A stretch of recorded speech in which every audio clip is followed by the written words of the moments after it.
সম্প্রতি বাংলাদেশে ঘটে যাওয়া ধারাবাহিক ভূমিকম্পে সবচেয়ে বেশি দৃষ্টি কেড়েছে নরসিংদীর মাধবদী, যেখানে শুক্রবারের ৫.৭ মাত্রার শক্তিশালী ভূমিকম্পের উৎপত্তি হয়। এই কম্পন ঢাকা সহ সারা দেশ কাঁপিয়ে দেয় এবং এতে মারা গেছে অন্তত ১০ জন, আহত হয়েছেন ৫০০-র বেশি মানুষ। এখন প্রশ্ন, ঢাকা থেকে মাত্র ৩০ কিলোমিটার দূরের এই মাধবদী কিভাবে শক্ত ভূমিকম্পের কেন্দ্রস্থলে পরিণত হল? বিশেষজ্ঞদের ব্যাখ্যাটি মূলত টেকটনিক প্লেটের সংঘর্ষ ঘিরে। পৃথিবীর ভূত্বক কয়েকটি বিরাট প্লেটে ভাগ করা, যেগুলো সবসময় নড়াচড়া করে। বাংলাদেশের অবস্থান খুবই ঝুঁকিপূর্ণ, কারণ দেশের পূর্ব দিকে রয়েছে বার্মা প্লেট, পশ্চিমে ইন্ডিয়ান প্লেট আর উত্তরে ইউরেশিয়ান প্লেট। এই প্লেটগুলোর ধাক্কাধাক্কির কারণে ভূগর্ভে দীর্ঘদিন ধরে শক্তি জমতে থাকে। নরসিংদীর নিচ দিয়ে যে সক্রিয় প্লেট সংযোগস্থল গেছে, সেখানে ছোট ছোট ফাটল অথবা ফল্ট লাইন আগেই ছিল। বিশেষজ্ঞদের মতে এই অঞ্চলের একটি অংশ লকড অবস্থায় আটকে ছিল, অর্থাৎ শক্তি বের হতে পারছিল না।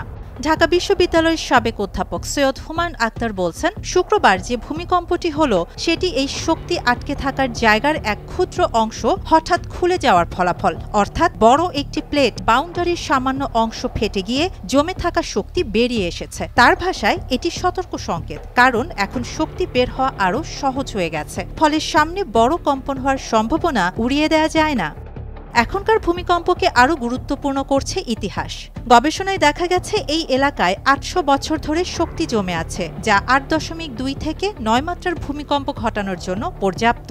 এমন ঘটনার নজিরও আছে। ১৭৬২ সালে টেকনাফের বড় ভূমিকম্পে সেন্ট মার্টিন দ্বীপ ৩ মিটার উপরে উঠে আসে। ১৮৯৭ সালের মহাভূমিকম্পে ব্রহ্মপুত্র নদ নতুন পথে বয়ে যেতে শুরু করে, অর্থাৎ এই ভূখণ্ড বড় ভূমিকম্পের ইতিহাস বহন করে। শনিবার আবারও নরসিংদীর পলাশ উপজেলায় ৩.৩ মাত্রার ভূমিকম্প অনুভূত হয়, যা বিশেষজ্ঞদের মতে ধারাবাহিক চাপমুক্তির ইঙ্গিত হতে পারে। আফটার শক বা ফোর্স শক যেটাই হোক, এটাও দেখায় যে ভূগর্ভে নাড়াচাড়া এখনও চলছেই।